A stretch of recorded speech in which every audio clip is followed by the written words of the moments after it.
Let's make some restaurant style salt and pepper chicken karahi. Heat up some oil in a pan, a wok or karahi maybe. This is one full chicken. We have to fry it in the oil until it's brown. 10 cloves of garlic.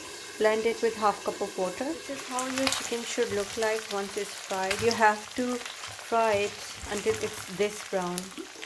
Now we'll add the garlic water that we made, and we have to fry the chicken with this garlic water until the water is dry.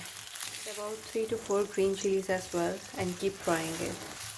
Once the water is almost dry, add black pepper, salt, mix it. Now place the tomatoes on top of the chicken this way.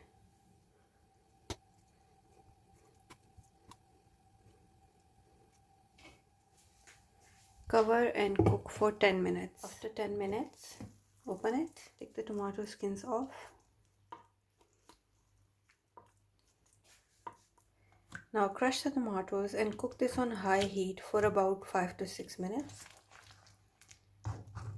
See that the oil has separated. Add some sliced ginger, chopped coriander, mix it. You can dry out the gravy, but the gravy is the best part of this dish, so I like it with gravy. After mixing this, place a few green chilies on top, a bit of more black pepper. Cover and simmer for 5 more minutes.